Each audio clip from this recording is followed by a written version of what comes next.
Son las 8:36, continuamos en Radio Análisis en este que es el último día del 10º mes del año, iniciando nuestro panel de conversación, luego de un día que ha sido noticioso hasta muy tarde, por lo tanto traemos temas frescos para conversar en el panel del día de hoy, como es habitual con la conducción de la editora general de nuestro departamento de prensa, Montserrat Rolano. Buenos días, Monse.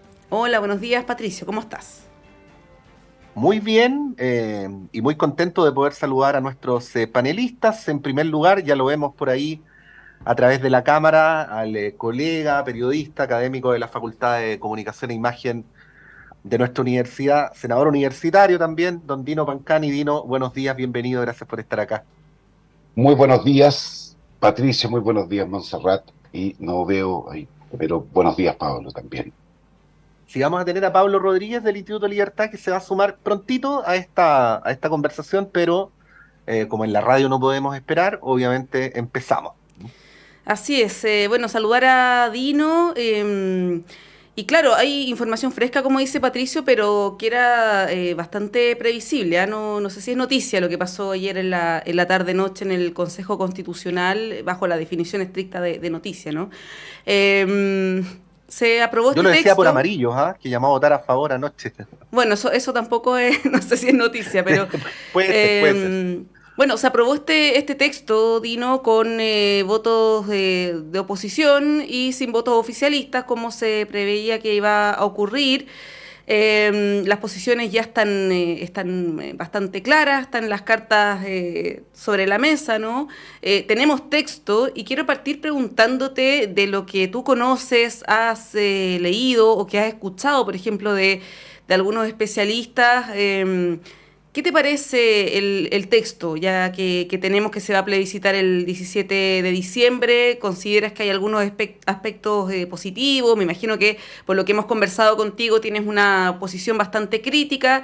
¿Rescatas algunos elementos? ¿Cuál es tu apreciación general de este texto? Mira, yo voy a ser majadero, bienvenido, Pato, pero la vez pasada que estuve por allá estabas lesionado, así que Todavía no estoy, pero al menos puedo estar puede al estar, aire. Sí, y sí. bueno. Gracias, Digo, Dino. un tanto majadero en el sentido de que no, lamentablemente, y digo porque creo que hay virtud, cuando a veces, cuando uno cambia de opinión, hay una virtud, ¿no? En todo ese proceso. Y creo que desde un comienzo este proceso ha sido un proceso poco democrático, un proceso en el cual el resultado de alguna manera ya estaba definido desde las elecciones y desde cómo se gesta, ¿no? Entre partidos políticos con representación parlamentaria.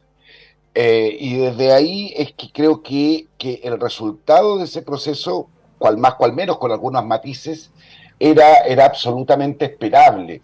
Yo me pongo en la situación de las y los consejeros oficialistas que participaron y creo que hubo varios meses de una pérdida de tiempo, ¿no? Es decir, iba a resultar lo que hasta el minuto ha resultado. Si tú me preguntas qué veo positivo, hasta el minuto nada, porque creo que los procesos son importantes para su transparencia, ¿no? Para la legitimidad que puedan tener dentro de la población, dentro de la ciudadanía, dentro de la gente, del pueblo, de la población. Entonces, desde eso es que un proceso que es ilegítimo, creo que parte con esa dificultad. En cuanto al contenido, no alcanzo a encontrar tampoco, hay algunas cosas que son relativamente neutras, ¿no? Y que están dentro de lo que se llamó estas 12 bases o 12 bordes que se acordaron, en los cuales algunos de ellos, o ellos en general, aparecen tremendamente razonables. Sin embargo, creo que es un texto regresivo, creo que es un texto que constitucionaliza un modelo de negocio para un país en donde, tal como lo dijo consejero Silva, ¿no? Es una constitución hecha para la derecha, y cuando uno dice para la derecha no es que tengan una visión de mundo solamente, ¿no? Está hecha para el empresariado, está hecha para, un colega me decía ayer, va a estar difícil la contienda porque la clase se unió, ¿no? Y uno podría decir que efectivamente, sí, la clase alta, por llamarla de alguna manera, ¿no? Está unida y paulatinamente se ha ido juntando para ponerse atrás de este a favor. Uno puede pensar, ¿son muchos? No, no son tantos, ¿no? La cantidad de medios materiales que tienen como para poder efectivamente revertir la adherencia al en contra en relación a la favor son innumerables y de diferentes, tal como lo vivimos en el proceso anterior, y con diferentes énfasis. A veces algunos muy razonables, porque hay una propuesta detrás de eso, y a veces con muchas fake news también, que fue como lo hicieron en el proceso anterior. Bueno, la opinión crítica y de Dino Pancani, vamos a saludar en breve a Pablo Rodríguez, pero hay una cuestión que a mí me llama la atención, ¿ah? Que es esto que se señalaba de que la Constitución tenía que ser habilitante. Se dijo en el primer proceso, se dijo también durante el debate de los expertos. Pero si uno revisa el texto, bueno, obviamente yo no lo he alcanzado a leer porque tiene más de 180 páginas, pero de lo que he visto y de lo que he escuchado de algunos especialistas de lado y lado, este texto tiene poco de habilitante, que yo creo que es un elemento importante para analizar porque genera muchos amarres en políticas públicas que si uno no está de acuerdo con ella, por ejemplo, el tema previsional, ¿no? La imposibilidad de avanzar en un aborto sin causales, como existe en muchos países europeos, por ejemplo. Claro, ahí este texto limita ese debate democrático en el Congreso y podría ser un punto en contra. Lo pongo ahí como elemento antes de saludar a Pablo Rodríguez, investigador del Instituto Libertad. Pablo, buen día, ¿cómo estás? Días. Bueno, yo hablaba de la constitución habilitante, Dino criticaba, decía que el proceso, bueno, no fue legítimo, digamos. ¿Cómo ves tú, ahora ya que tenemos texto, cómo ponderas, cómo analizas el resultado de este proceso y también lo que está contenido en este texto? Creo que cuando se hace referencia a esto de habilitante, tiene al menos dos formas de aproximarse. La primera, efectivamente, que permita que el debate legislativo pueda ir en uno u otro sentido, independiente de lo que diga exactamente la Constitución, o más bien se relacione con ella y que sea coherente. Pero la segunda forma también de aproximarse al tema tiene que ver con los quórums de reforma y de leyes. Yo creo que efectivamente podríamos estar entre algunos problemas respecto a la redacción de algunos derechos sociales y cómo ellos limita o puede limitar ciertas políticas públicas, pero también hay una constitución que no es una constitución pétrea, no es una constitución que de alguna forma impida el debate cuando se alcanzan mayorías. Si efectivamente en algún momento el Congreso estima necesario ir en otra dirección, me parece que los quórums que se establecen son suficientemente flexibles, si bien no son bajos, para justamente poder cambiar ese tipo de concepciones que podría tener el texto. Entonces creo que si bien hay una discusión muy profunda que no se acota en ningún caso en lo que se está discutiendo hoy día, sino que va a ser una discusión larga después si es que se llega a aprobar respecto a cada uno de los derechos sociales especialmente, yo creo que es una constitución que en términos generales también hay que mirar los quórums. Es una constitución que permite el debate también legislativo y político respecto a que en el futuro se le pueda hacer cambio. Entonces creo que esa mirada también ha faltado un poco respecto a lo que significa mirar la constitución como un todo, donde son tan importantes los contenidos que dice, pero también son muy importantes los quórums que se establecen justamente para alguna reforma. Y hay cambios relevantes, creo que en esas materias. Se acaban las leyes orgánicas, por ejemplo, que siempre han sido un tema muy cuestionado por la rigidez que ellas tienen, y se avanza hacia quórum que, claro, insisto, no son bajos, pero que en ningún caso cierran los debates ni políticos ni legislativos. Sí, bueno, nos encontramos con un escenario que no sabemos muy bien cómo va a evolucionar, Dino. El tiempo nos ha enseñado a mirar las encuestas con distancia, aunque se aprecia una tendencia por el de pronto, aunque algunos dicen que se está cortando, bastante clara en favor de rechazar. Ahora el tema es cómo instalar un debate, ¿no? He visto en los últimos días entrevistas de distinto tipo donde los actores dicen o dan a entender eh, que finalmente esto se va a decidir más por ciertos eslóganes o por ciertas ideas fuerza que por una lectura concienzuda que el pueblo puede hacer del texto o de la propuesta de texto, ¿no? Y bueno, esto no es ninguna descalificación, estamos en un país donde leemos poco, así es que lo más probable es que el texto mismo sea poco leído, ¿no? El tema es, entonces, y te lo pregunto, Dino, bueno, como panelista, pero también como experto en comunicaciones, ¿no? ¿Dónde piensas tú que se van a ir poniendo los acentos para efectos de que las personas vayan tomando posición en el plebiscito del 17 de diciembre?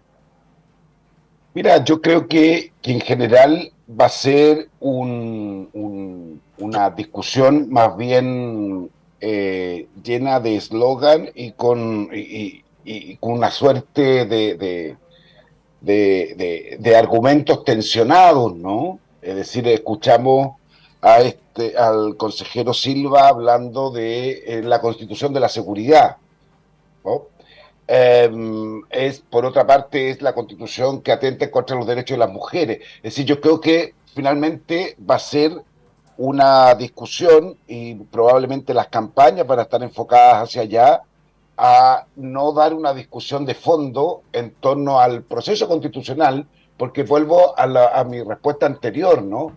Creo que probablemente este proceso, y a la luz de los resultados, es un proceso que estuvo de más, es un proceso que nunca logró tener una legitimidad y generar un cierto entusiasmo dentro de la ciudadanía o dentro de la población para poder involucrarse en el seguimiento. Si uno lo piensa y dice, bueno, ¿cuáles son los consejeros, a diferencia del proceso anterior, cuáles son los consejeros en los cuales la gente podría reconocerlos o reconocerlas? Y la verdad es que son muy pocos, ¿no? En general se conocen por exabruptos. Estoy pensando en este señor Silva es decir, por exabruptos, por decir lo que no debía decir, por develar lo oculto, ¿no? Que hay detrás de esa propuesta. Pero no veo que se vaya a desarrollar una discusión constitucional, porque creo que no hay un entusiasmo en torno a esto, ¿no? No creo que se mueva mucho en general las encuestas y los medios, porque las encuestas tienen sentido en la medida que son una pauta para los medios de comunicación, ¿no? Masivos, ¿no? Pareciera ser que CADEM todos los domingos en la noche nos indica cuál es la semana y cuál es el relato que hay durante esa semana en términos informativos. Nadie cuestiona ni la metodología de CADEM y tampoco cuestiona cuáles son los intereses de CADEM detrás de eso, en donde tienes una encuesta en las cuales hay una diferencia de 20 puntos entre los resultados de una y los resultados de otra.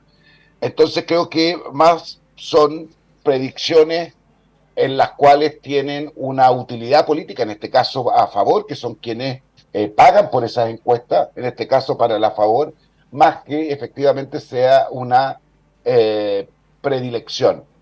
Desde el punto de vista del en contra, creo yo que hay algunos elementos en los cuales uno podría tomar con mucha fuerza, ¿no? Porque aunque les duela la palabra o aunque hay una contradicción de clase que es muy evidente dentro de la Constitución, ¿no?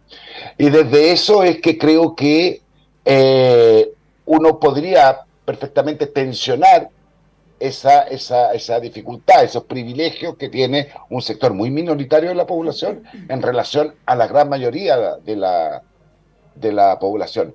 No creo que, dejo hasta ahí y solamente agrego un dato más. Creo que es una muy buena oportunidad, no solo para ganar el plebiscito, ganarlo desde la perspectiva del en contra, ¿no? Sino que volver a restituir de alguna manera desde el punto de vista simbólico y desde la capacidad de hacer política, que el en contra gane de manera contundente. Creo que de alguna manera vuelve a nivelar y vuelve a subir los ánimos dentro del oficialismo, ¿no?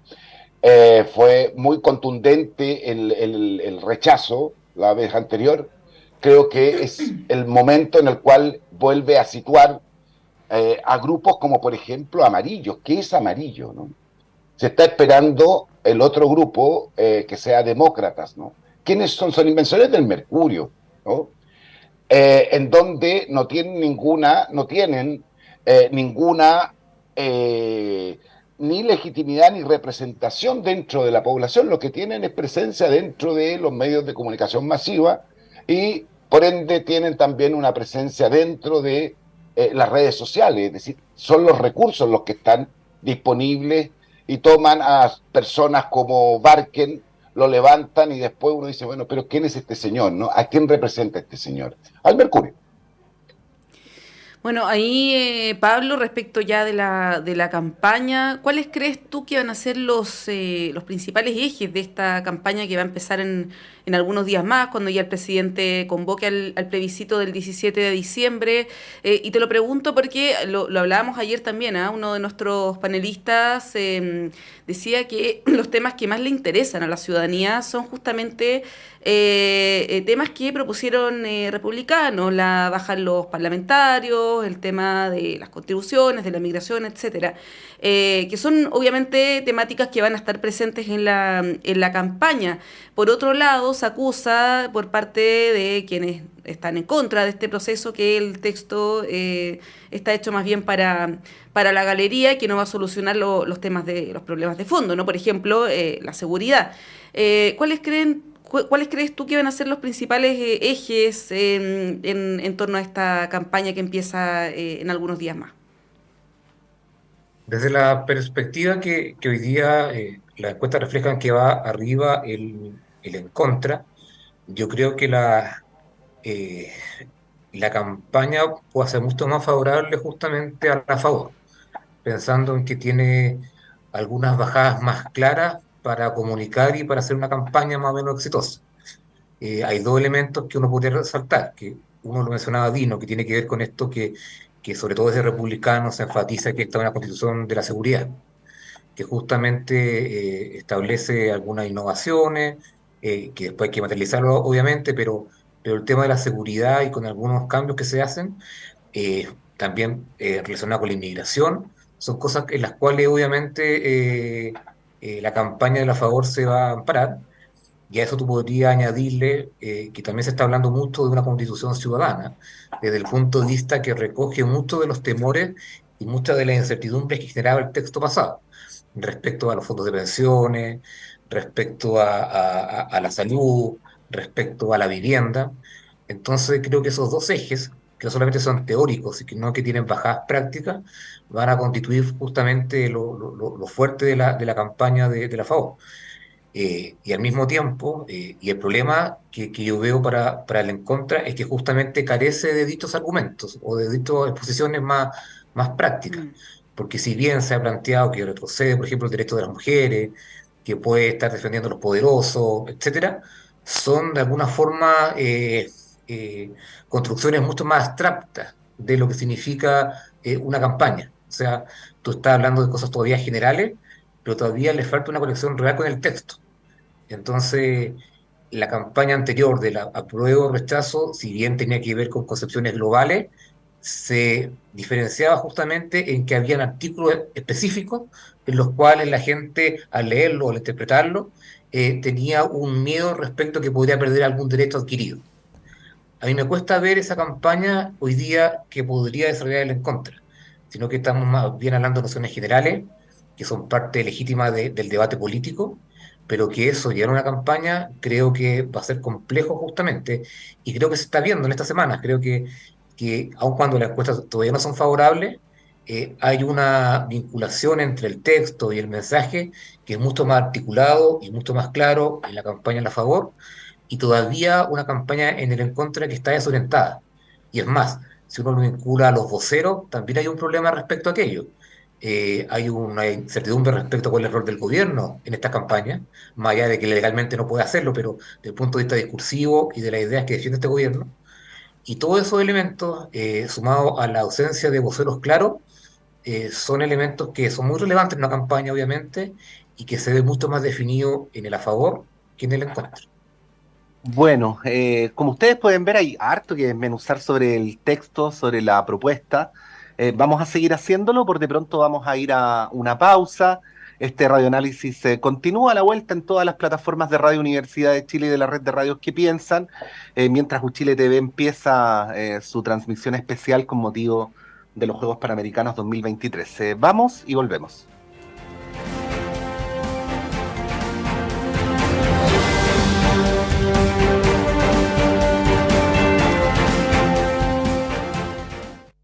Esta es la canción de la alegría. Todo canta conmigo. Sala Máster de Radio Universidad de Chile los quiere invitar a sintonizar este próximo viernes 3 de noviembre a las 20 horas en punto el concierto del trovador y humorista nacional Felo, quien regresa a Sala Máster a celebrar 20 años del disco Felo Carril, grabado en vivo en este mismo escenario el año 2003. Con entradas totalmente agotadas para sus 2 funciones en Sala Máster, el humor, la ironía y las canciones de este artista nacional serán presentes en un encuentro musical inolvidable. Los invitamos a disfrutar en directo de esta presentación en Sala Máster el próximo viernes 3 de noviembre a las 20 horas en punto a través del 102.5 FM y online en radio.uchile.cl. Felo en Sala Máster. Cuando Lolo paró en una esquina.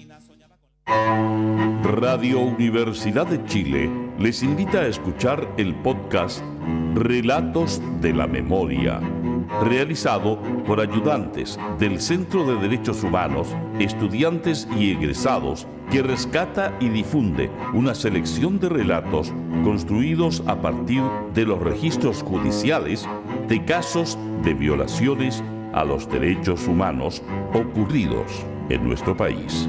Lunes a viernes desde las 14 horas en el 102.5 FM y radio.uchile.cl.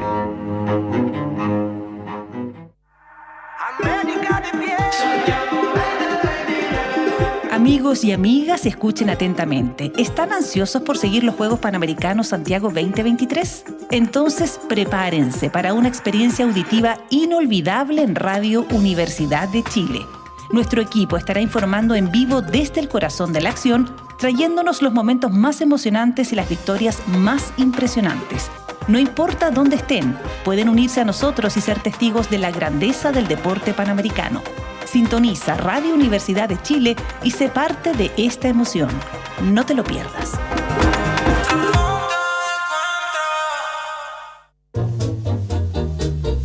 Radio Universidad de Chile los invita cada martes a las 11 horas a sintonizar el programa Las Vueltas de la Vida, Sexualidad en las Personas Mayores.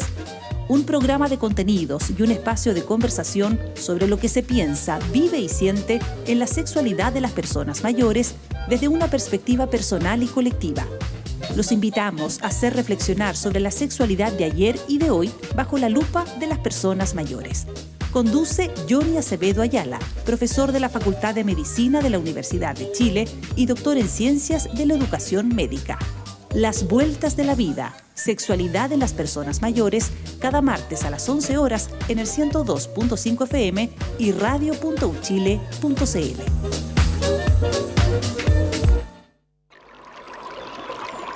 Aguas Trayén o Cascada en Mapudungún es la mejor agua purificada con tecnología de última generación. Para más información, visite su página web www.aguastrayen.com.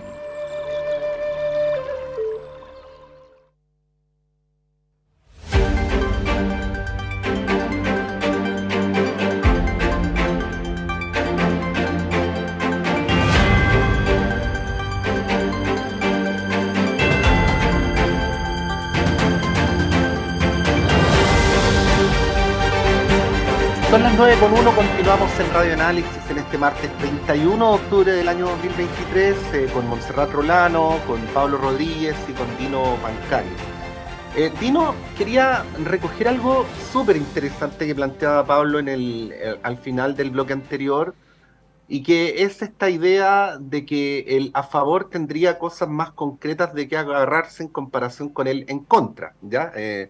Quería preguntarte cómo ves ese planteamiento que hacía Pablo, Y agregar también o pedirte una apreciación respecto a la toma de posición de Amarillos, que como dice Monse, era previsible. En realidad, cada cual para estos efectos puede tomar la posición que estime, es completamente legítimo y democrático, pero bueno, si uno juzga a los grupos políticos por sus propias palabras, la vez anterior Amarillos había hecho de la casa de todos y de una que nos una, dos ideas que en el fondo son la misma, eh, una idea fuerza majadera, diría yo, ¿no?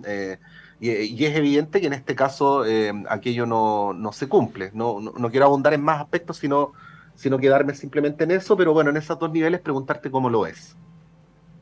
Mira, yo no lo veo como Pablo, ¿no? En torno a la mejor posición que podría tener a favor. Creo que en general uno podría pensar de que el en contra tiene muchos elementos en los cuales poder desarrollar, no solo desde el punto de vista como eslogan, sino que desde un punto de vista o desde una perspectiva más pedagógica incluso, ¿no?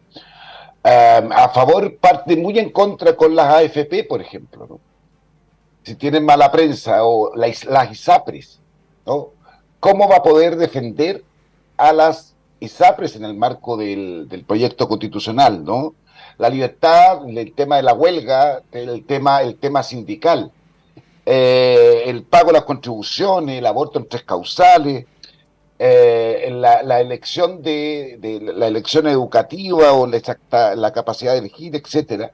Y tampoco veo o la gratuidad, cómo se retrocede o se estanca o se retrocede en la gratuidad en la educación superior, cuando se están sumando hoy día nuevas universidades, como por ejemplo la Andrés Bello se está sumando al proceso de gratuidad, ¿no? ¿Qué decimos? Ese derecho se lo vamos a quitar. Decimos que en realidad el Estado, como no debería tener participación dentro de la salud, es que si usted se enferma y no tiene recursos, ¿dónde está su capacidad de elección? ¿No? ¿Dónde está su libertad? Por eso creo que hay una parte que va a ser importante, que tiene que ver con el manejo de los medios, que en donde la derecha lleva un adelanto impresionante por dos razones, ¿no? Una, por el tema de la propiedad de los medios y las capacidades materiales de los medios, y dos, porque como lo vimos en el proceso anterior, ¿no? La capacidad de no ponerse rojo para levantar información que no se ajusta a la realidad también la demostró con mucho entusiasmo dentro del proceso anterior. Entonces no veo esa buena posición.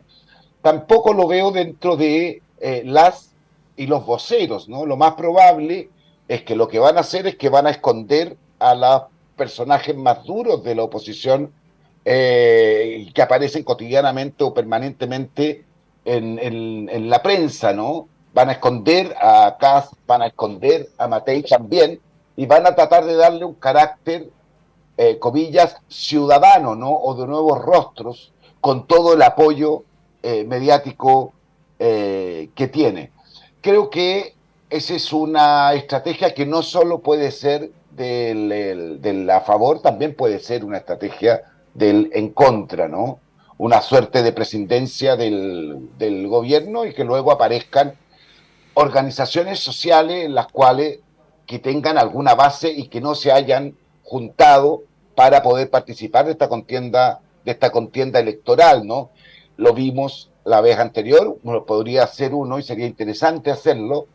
¿Cuál ha sido el desarrollo de las organizaciones que adhirieron al rechazo hace un año atrás y si es que se han desarrollado, si existen todavía, ¿no? Si tienen algún movimiento esas organizaciones, y lo más probable es que no, lo que han hecho es un mecanismo para tratar de dotar de cierta legitimidad determinadas posiciones y tratar de legitimarla dentro de como la voz de la ciudadanía.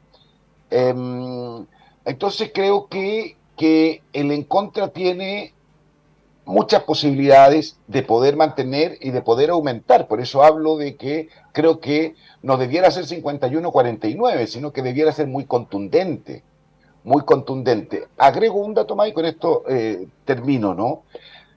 es muy contundente porque también este proceso devela grupos en los cuales aparecieron articulados en función de defender o de buscar una que nos una, y que luego aparecen hoy día con una constitución absolutamente sesgada, una constitución, no quiero usar el término partisano, creo que es más digno que eso, ¿no? Una constitución que representa a un sector minoritario de la población y que hoy día están ahí al alero de republicanos bailando la cumbia que les pone republicano y que lo devela. Uno podría haber creído, por ejemplo, de la honestidad de quienes nos dijeron una que nos una o una con amor, ¿no?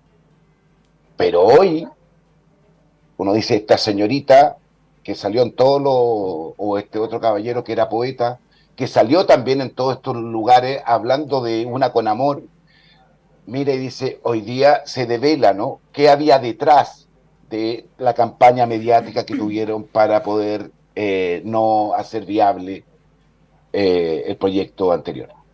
Sí, bueno, evidentemente, Pablo, en el caso de Amarillos ha habido un cambio de posición que tampoco ha sido tan consensuado, según se ha señalado en la prensa, y divisiones internas entre Amarillos. Ayer daba cuenta de eso, por ejemplo, en el diario La Segunda. Ahora, más allá de las campañas a favor o en contra, lo importante es siempre tratar de debatir con la verdad, ¿no? Con lo que está en el texto, porque yo he escuchado también del otro lado, del en contra, que se han planteado cuestiones que ya no están en el texto, entonces ahí es importante debatir siempre con la verdad. Esto vale para este proceso y también para el anterior, por cierto.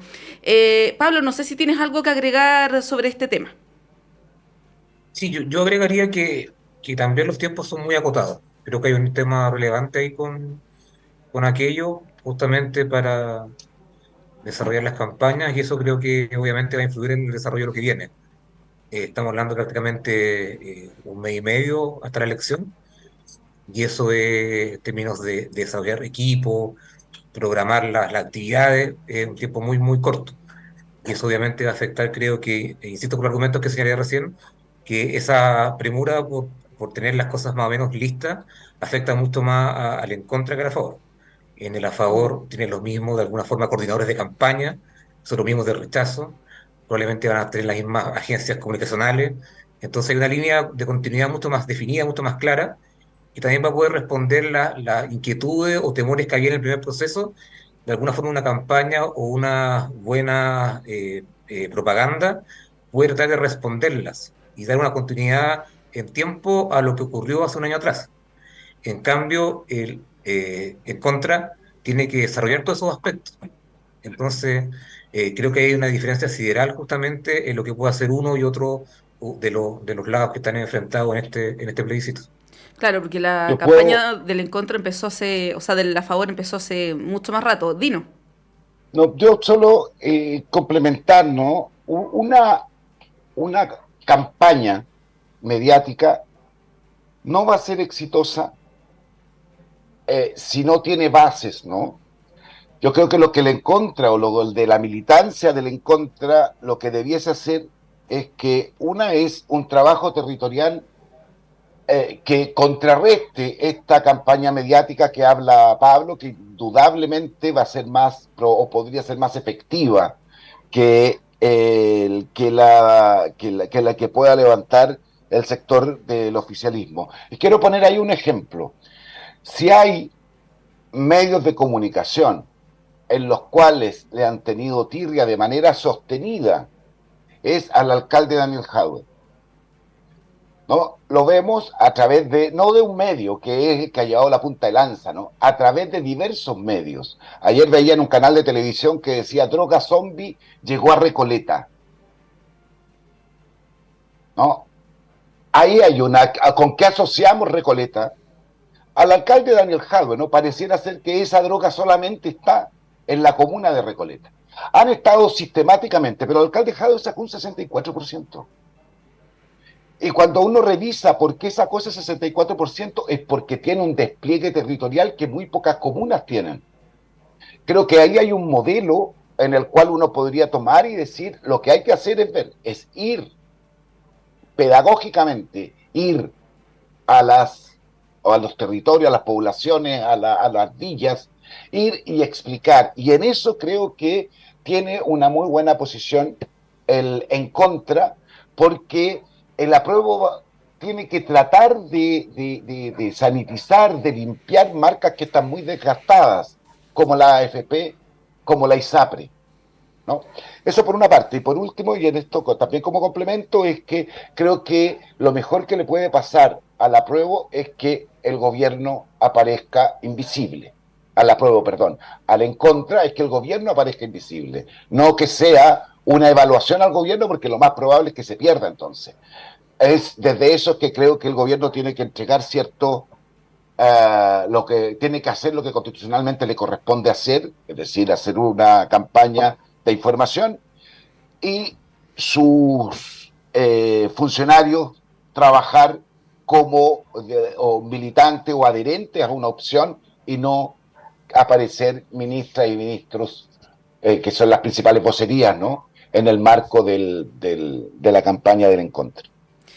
Bien, los queremos llevar a otro tema que se vincula estrechamente con este, Pablo Dino, porque si uno ve los últimos 2 años, incluso podríamos ir más atrás, los últimos 4, se han puesto todas las fichas al tema constitucional, al proceso constitucional, el primero y a este también, y se ha dejado de lado, por ejemplo, la agenda legislativa, las modificaciones que son urgentes para la ciudadanía, incluso estamos hablando no solamente de pensiones, salud, educación, a propósito de lo que está pasando en Atacama, sino que incluso en materia de seguridad, ¿no? Lo decía hace un ratito el diputado Undurraga, presidente de la Democracia Cristiana, que también fue hace poco presidente de la Comisión de Trabajo, que parece inexplicable que el gobierno nuevamente esté repitiendo la misma fórmula de esperar el resultado del plebiscito para poder llegar a algún acuerdo o impulsar o reimpulsar su agenda legislativa en situaciones que son bastante urgentes. Ahí, Pablo, te pregunto porque uno de los análisis que se han hecho a propósito del 18 de octubre, que se conmemoró hace poquito, es si es que fue la mejor opción no apostar, o sea, apostar a un proceso constitucional y dejar de lado una agenda social, por así decirlo, ¿no? O a una agenda legislativa que se podría haber consensuado al calor también de las manifestaciones y del momento en el que estaba el país. Ahora todo eso está paralizado, por no decir muerto, la posibilidad, por ejemplo, de impulsar reformas en materia de financiamiento de la educación superior. ¿Para qué hablar de un nuevo sistema de salud? Son bien lejanas todavía, ni siquiera se pueden presentar las indicaciones del proceso del proyecto de pensiones, digo. ¿Cómo ves ese escenario, no? Porque hemos estado hablando de lo constitucional, que es una mirada a largo plazo, pero en lo inmediato y en lo que tiene que ver con el Congreso, con la reforma, con la agenda de este gobierno, parece que está ahí bien paralizado. ¿Cómo ves tú esa situación? Yo comparto que efectivamente el gobierno está en un problema muy grande. O sea, desde el punto de vista del manejo de la agenda legislativa, de la agenda política, de la agenda de los medios, obviamente enfrenta un mal momento que se inició de alguna forma a partir del rechazo del septiembre del año pasado. Entre ese septiembre y la fecha de hoy día, a ti o a cualquier persona le cuesta encontrar reformas emblemáticas que el gobierno haya aprobado o que tenga la posibilidad alta de aprobarse. El tema de pensiones es una señal de eso. Muchas negociaciones entre los sectores políticos, muchas fórmulas que se están buscando justamente para establecer una fórmula mixta en la cual todos los sectores se sientan bien con ella y que efectivamente ayuda a mejorar las pensiones, pero eso está lejos de alcanzarse. Entonces, el gobierno, y de hecho el ministro Jackson en su momento calzó el éxito de las reformas del gobierno justamente con lo que se aprobara en la convención anterior. Y creo que esos dichos, que ya llevan bastante tiempo, han marcado todo el derrotero de este gobierno, en el sentido de que justamente hubo una intención muy clara respecto a la sintonía que había entre lo que representaba la convención y su agenda frente a lo que representaba la agenda del programa del gobierno. Había una conexión muy clara y muy evidente justamente ahí. Y lo que hemos visto ahora es que el gobierno está administrando, está intentando justamente llegar a acuerdos en materia de seguridad con la oposición, intenta levantar una agenda económica en algunos aspectos, habla mucho de la inversión justamente para destrabar algunos nudos que impiden que la inversión aumente o las condiciones para ello. Pero en términos discursivos es un gran problema que el gobierno ha ido quedando sin grandes temas. Y eso obviamente uno no ve que eso se pueda mejorar en el corto plazo. De hecho, hace un par de semanas, incluso el presidente de la Cámara, que no es de derecha, señalaba justamente la ausencia de urgencias de algunos de proyectos que pudieran revitalizar la agenda legislativa. Y eso no estaba ocurriendo. Entonces, yo creo que incluso independiente del resultado de lo que pase el 17 de diciembre, al gobierno se le han ido quedando atrás justamente las herramientas con las cuales tiene desde el punto de vista político y comunicacional, de tener reformas claras que puedan apuntar a ciertos sectores. Uno podría haberlo entendido en el contexto de una campaña anterior que fue muy dura, que las posiciones estaban muy encontradas, pero insisto con el argumento, este es un gobierno que está mucho más administrando el poder, la moneda, que gobernando e estableciendo reformas emblemáticas. Si hoy día terminara el gobierno, desde el punto de vista que supongamos que hoy día se cumplen los 4 años, el gobierno no tendría nada con cual de alguna forma señalarse como un ejemplo importante de lo que significó su gestión, cuál fue su emblema, cuál fue lo que muchas veces en los gobiernos de derecha y anteriores se denominaba cuál fue el relato, cuál fue justamente la posición en la cual entra un gobierno y después sale. Yo veo una agenda que carece justamente de aquellos elementos y eso no solamente es problemático hoy día para la coalición de gobierno y para los partidos que la apoyan, sino que también para la continuidad justamente de esta idea en la moneda. Hay un ejercicio de desconfianza que se está produciendo hacia este sector político que yo no veo, siendo sincero y tratándose lo más amplio posible en mi mirada, yo no veo elementos con los cuales hoy día pudiera justamente salir de ese estado en el cual se encuentra, por lo menos en lo que uno ve en los próximos meses.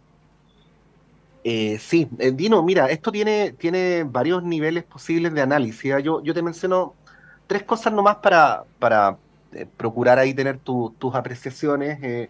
Una, la mención que hacía Monse respecto eh, a volver a insistir en la idea de que mejor esperemos el resultado del plebiscito antes de continuar.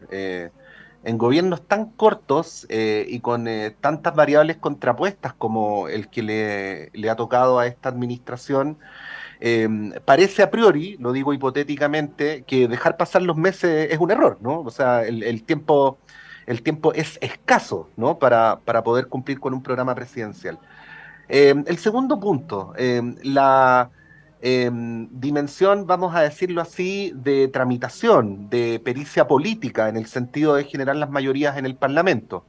Hemos dicho acá, para ser justos, que es difícil encontrar en los últimos 33 años un gobierno que se haya encontrado con una dispersión en el Parlamento como este, y por lo tanto hay que reconocer que la tarea es especialmente difícil. Pero bueno, dentro de eso, ¿cómo está procediendo el gobierno? Y por último, que no tiene que ver con la parálisis misma, sino con el relato. Uno puede tener dificultades para echar a andar sus proyectos de ley o para viabilizarlos, pero la palabra es fundamental, ¿no? La palabra es fundamental como para endosar culpas al frente o para tener una explicación. Y ahí también se ve a un gobierno más bien silente, porque si uno hace una revisión de la prensa en las últimas semanas, se encontrará con que los principales análisis sobre este tema o han sido planteados desde la oposición o desde ese lugar que no es oposición, pero tampoco es oficialismo, como por ejemplo desde la democracia cristiana, ¿no? Bueno, en esos tres niveles, ¿cómo es el tema? Em, Mira, yo creo que el gobierno tuvo una oportunidad de haber presentado su proyecto y haber desplegado algunas medidas en torno a su proyecto y efectivamente ser un gobierno o transmitir ser un gobierno transformador antes del plebiscito anterior, ¿no? Creo que después del plebiscito lo que cambió fue tu interlocutor, ¿no? Se endureció tu interlocutor, Por lo tanto, desde eso es que puedo entender que hay una serie de trámites legislativos en donde uno podría decir no vale la pena ni siquiera mandarlos, ¿no? Porque es material para la tercera, es material para el Mercurio, para tomarlo y presentarlo negativamente. Es cuando, no me gusta la frase, pero creo que en este caso funciona, ¿no? Es cuando la gente dice, estamos cansados de esto. Y estamos cansados de esto es porque hay un proyecto en el cual muchas veces tiene una tramitación que termina prácticamente igual a la anterior, ¿no? El tema de pensiones es un súper buen ejemplo, ¿no? De cómo no se ha logrado resolver el tema de pensiones a pesar de que han habido proyectos, se ha discutido y la agenda política ha estado marcado por esto. Yo me preguntaría si es que es lo que yo quiero como gobierno, si es que es lo que yo quiero, ¿no? Entregarle alimento a medios de comunicación claramente opositores a mis posiciones, en donde están haciendo una noticia y lo que están haciendo hay una tergiversación de esa información. Sin embargo, creo que hay proyectos en los cuales se debieran presentar y desde ahí informar a la ciudadanía que esos proyectos van en línea con tu programa de gobierno. Estoy pensando, por ejemplo, en la reforma a la salud, ¿no? Lo que no puede ser es que sean los gremios los que me digan, oye, ¿qué pasó con la reforma de la salud? ¿Se te olvidó? ¿Qué pasa con el programa de gobierno, lo que me estabas proponiendo? Y tú ves y dices, pero ahí hay una parte que es legislativa, que no está, y hay una parte que es de gestión, que tampoco está. Yo fuera el gobierno, creo que, o que una orientación hacia el gobierno, es decir, cómo optimiza esa gestión y lo que no tenga que pasar por el Parlamento logra hacer esa transformación. Entonces hace cambio dentro del Estado, ¿no? Efectivamente administra en términos generales, como señala Pablo, pero hay un cambio en los énfasis y en las prioridades al interior de los diferentes gobiernos. Voy a ir a los temas en los cuales manejo con un poco más de holgura, ¿no? Cultura o medios de comunicación. Hay una parte que pasa, indudablemente, que pasa por el Parlamento, en los cuales van a quedar ahí, no van a, en este grupo de parlamentarios o en esta actual corte de parlamentarios, tengo la certeza de que no van a avanzar. Sin embargo, lo que no puede ser es que al interior de mi gestión, lo que yo haga es no hacer los cambios y cambiar esa gestión, ¿no? Como por ejemplo, para ser redundante y que la gente lo identifique con rapidez, el tema del avisaje estatal en los medios de comunicación, ¿no? La Biobío, la cooperativa. Canal 13 acaba de salir, ¿no? Canal 13, Megavisión. Siguen siendo las prioridades. Ahí hay un cambio en la gestión, ¿no? En cultura, los fondos siguen siendo los mismos fondos, sigue habiendo menos. Hay una gestión que viene de gobiernos anteriores, de derechas, en los cuales se sigue manteniendo eso y no hay ningún énfasis, no se nota una diferencia en eso. Creo yo que que yo no puedo medir el trabajo o el legado de un gobierno solamente a partir de los avances legislativos que pueda hacer o las reformas que pueda instalar, ¿no? Es una parte en la cual cuando no toca el capital es muy probable que pueda avanzar. Cuando toca el capital y tienes un parlamento tan disgregado como el actual, lo más probable es que no va a avanzar esa reforma. Hasta que haya, otra vez el juego democrático, ¿no? Hasta que haya una Cámara y un Senado afín al cambio que tú estás proponiendo. Vuelvo a insistir, el énfasis debiese ser, y eso no se ha visto, por una parte en el relato, como lo mencionaron hace un minuto, que es muy subjetivo, pero es el relato el que orienta, y por otra parte, en esa gestión, ¿no? En cuáles son los cambios que yo voy a realizar. Un buen ejemplo es, nuevamente, Atacama. Atacama no necesitaba una ley para efectivamente haber sido más diligente en haber resuelto o haber aminorado un problema que se arrastra hace años, pero haber intervenido y no esperar la coyuntura que estamos viviendo hoy día. Sí, a mí me llama la atención, Pablo, Dino, esto que hace el presidente y también otros representantes del gobierno como de ser comentaristas de actualidad cuando son los que tienen que tomar las decisiones. Un ejemplo es lo que dice Dino en la semana pasada cuando el presidente Boric se queja de algunos diarios, acto seguido dice que no lee los diarios, pero bueno, está en sus manos también tomar decisiones que apunten, por ejemplo, hacia repartir mejor la torta en materia de avisaje estatal o tomar otras decisiones. Recomendaciones tiene varias porque las hicieron algunas universidades donde participó ahí también Dino. En materia, por ejemplo, del apoyo del Estado a los deportistas, también hizo un tuit hace un par de días diciendo que tenía que haber más aporte estatal. Bueno, él es el presidente, ¿no? O sea, más allá de hacer comentarios, uno puede tomar también hay determinaciones, lo mismo en el caso del norte. Llama la atención esto, ¿no? Como esta tendencia a ser comentarista cuando eres el presidente de la República y tienes que tomar las decisiones, por último, enviar propuestas, ¿no? Pero que no quede solamente como en la queja, en el comentario. Pablo, nos tenemos que ir en unos minutos, pero te los cedo para que ahí puedas cerrar la idea. ¿Estás Sí, aquí silenciado? estoy. Ahí Sí, sí. sí, no, breve. El gobierno tiene que tener la capacidad de generar una agenda corta en lo que queda de gobierno. Y eso es fundamental que así como la presidenta Bachelet en un momento tuvo que escoger qué reforma emblemática avanzaba con ella, y eso tuvo varios nombres: realismo con renuncia, realismo sin renuncia. Creo que es fundamental que justamente que el gobierno acote su plan de reforma y justamente pueda tener algo con lo cual tratar de dejar como legado en los próximos años. Y eso es muy importante, no solamente tomar la definición, sino que para tomar la definición se requiere mucho debate político previo al interior de la coalición. Y uno ve que eso se carece en este momento de aquello en ese sector político, pero creo que es relevante y muy importante justamente una agenda corta en la cual sea realista y que eso sí pueda ser una parte importante que pueda dejar como legado de su administración. No veo otro camino más que ese, más que una agenda muy corta de reformas. Además, teniendo en consideración que la ventana legislativa no le queda más de un año, ¿no? Luego se desata la competencia electoral y eso hace más difícil todo. Bueno, decir al final algo que puede parecer cruel, que puede parecer injusto, pero que es como es al final la historia, y salvo en circunstancias muy específicas, recuerda a los gobiernos por lo que hicieron, no por las dificultades que tuvieron para no hacer lo que no pudieron hacer. Y por lo tanto es importante que el gobierno, tanto desde el punto de vista táctico como estratégico, afine esa mirada o conteste la pregunta de cómo puede pasar, cómo quiere pasar a la historia con las condiciones que tiene, ¿no? No con condiciones ideales que evidentemente en este caso no se dan. Bueno, estamos llegando al final del panel. Pablo Rodríguez, muchas gracias, que tengas un buen día.